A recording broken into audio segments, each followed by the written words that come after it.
ఈ కమిట్మెంట్ అంటే ఇంగ్లీష్ డిక్షనరీలు కూడా సిగ్గుపడేందుక దాని అర్థాలు మార్చేశారు.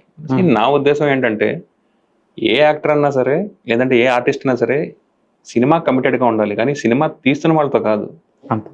దీని గురించి అసలు మీరు ఏమంటారు? అంతే అండి, కమిట్మెంట్ అనేది ఉండాలి, 100% ఉండాలి సినిమాలో.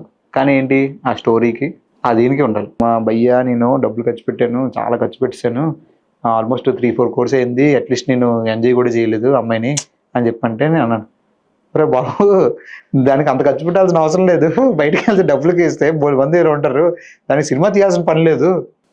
చాలా అంటే చాలా ఆఫీసెస్ మనకి అక్కడ మన ఫిల్మ్ నగర్ సైడ్, మన ఈ ఎస్ఆర్ నగర్ సైడ్ ఉండి చిన్న రూమ్ తీసుకొని ప్రొడక్షన్ హౌస్ అని చెప్పి ఓన్లీ అదే పనుల మీద నువ్వు కమిట్మెంట్ ఇస్తావా తీసుకుని ఆ పని అయిపోయింది. అసలు ప్రాజెక్ట్ ఉండదు, ఏముండదు. అలాంటివి ఇన్ని ఉన్నాయి అన్నమాట, ఇన్ని ఉన్నాయి. అందుకని సినిమా ఇండస్ట్రీ బ్యాడ్ నేమ్ అనమాట. సినిమా ఇండస్ట్రీకి వెళ్ళదంటే దీనివల్ల తప్పు వీళ్ళు ఉంది, వీళ్ళు కూడా ఉంది. ఎప్పుడైతే అది ఇలా యూజ్ అవుతుందో డెఫినెట్గా దాని క్వాలిటీ పడిపోద్దండి. అది ఎందుకని మీకు సింపుల్గా ఎగ్జాంపుల్ చెప్తాను మీకు. ఇప్పుడు నేను చాలా కమిటెడ్గా సినిమా ఇప్పుడు మీకు తీయాలి. ఇప్పుడు పాడ్కాస్ట్ ఉంది, మీకు పాడ్కాస్ట్ మీకు ఎంత ఇంట్రెస్ట్ ఉంటే మీరు కమిటెడ్గా దీన్ని చేస్తున్నారు, మీకు అర్థమైందండి. ఆ కమిటెడ్ చేస్తారు. అలాగా సినిమా పిచ్ ఉన్నోళ్ళు, సినిమా రైటర్, అరే నాకు సినిమా అంటే పిచ్చి అని అన్నాడు, సినిమా రైటింగ్ బాగా రాస్తాడు చేస్తాడు. డైరెక్టర్ అంటే పిచ్చి ఉన్నట్టు చేస్తాడు, యాక్టర్ అన్నాడు పిచ్చి అన్నాడు బాగా చేస్తాడు. ఇప్పుడు ఒక డైరెక్టర్ కానీ ఒక ప్రొడ్యూసర్ కానీ ఇలా కమిట్మెంట్ కావాలని తీసుకున్నారే అనుకోండి, అంటే వీళ్ళు టేక్ ఎ సెనారియోస్ తీసుకున్నారే అనుకోండి. అప్పుడు రేపొద్దు నువ్వు లోకు అయ్యావు కదా అక్కడ ఆ అమ్మాయి దగ్గర. ఇప్పుడు ఆ హీరోయినో లేకపోతే ఇంకోవిడ ఏం చేస్తుంది, నేను ఈరోజు సెట్కి రాను, ఎందుకంటే ప్రొడ్యూసర్ తాలూకు కదా, అదే డైరెక్టర్కి ఉన్నది అనుకోండి. డైరెక్టర్ కూడా ఏమంటారు, కొంచెం తగ్గాల్సి వస్తాయి. మామూలు డైరెక్టర్ అని అలాగ ఉండాలి, కెప్టెన్ ఆఫ్ ద షిప్. ఏం చేస్తున్నావు నువ్వు అని మాట్లాడాలి.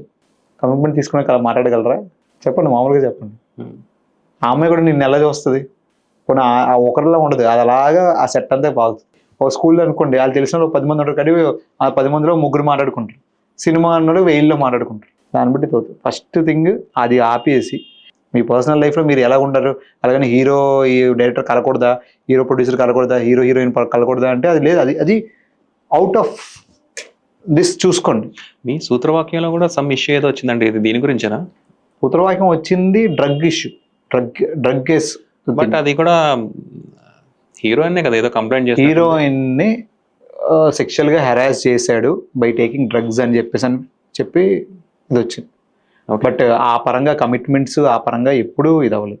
అనే నేను మన సినిమా బండిలో we take care of it. ఎందుకంటే ఇప్పుడు ఆ పాష్ వచ్చింది, అప్పుడు అంత పెద్ద ఇష్యూ అయింది, చాలా పెద్ద ఇదైంది. మలయాళం ఇండస్ట్రీలో కూడా ఆర్ మన తెలుగు అన్నిట్లో కూడా బేసిక్లీ ఏంటంటే అదే ఫస్ట్ కేసు జనాలందరికీ బాగా తెలిసింది బయటికి. అప్పటి వరకు జనరల్గా పాష్ అంటే ఏదో ఉంటుందిలే అని చెప్తాను అనుకున్నారు, కానీ ఓకే ఒక అమ్మాయి వెళ్ళి కంప్లైంట్ చేయొచ్చు, కంప్లైంట్ చేస్తే ప్రొడ్యూసర్ యాక్షన్ తీసుకోవాలి. Producer can become a civil court కింద యాక్ట్ చేసి we can take a decision on this people. అదే మీది వీడియోస్ చూస్తున్నాను, చాలా మంది జర్నలిస్ట్ మిమ్మల్ని క్వశ్చన్ చేస్తున్నారు కదా. ఓల్డ్ మంది ఎందుకంటే నేనే ఆన్సరబుల్ చేసుకోవాలి. ఏంటి మీ సెటిల్ ఇలా అవుతుంది అంటే వాళ్ళు నాకు వచ్చి చెప్పి చేస్తారా అండి ఏది చేసినా సరే. అవును, బట్ ఇది చేసుకోండి. నా సినిమా బండి దాంట్లో మాత్రం డెఫినెట్గా ఈ కమిట్మెంట్స్ అనే వాటికి మాత్రం వెరీ ఎగెనెస్ట్. నేను అదే ఈవెన్ మేము కొన్ని ప్రాజెక్ట్ చేసినప్పుడు వాళ్ళు వచ్చి సార్ కమిట్మెంట్ నేను అడిగానమ్మా, మనం అడగలేదు కదా. ఇప్పుడు మనకి ఇది ఉంది, నాకు నిజంగా ఎవరైనా ఇంట్రెస్ట్ ఉన్నదే లేకపోతే ఇలా ఉన్నది అనుకోండి, బయట ఇప్పుడు జనరల్గా మనం ఎలా మీట్ అవుతాం ఎలా ఇది అవుతాం ఆ పరంగా వెళ్ళిపోతాం. కానీ నీకు అవకాశం ఇస్తున్నందుకు నువ్వు నాకు ఇది అనేది రైట్ కాదనేది నా పర్సనల్ ఉద్దేశం.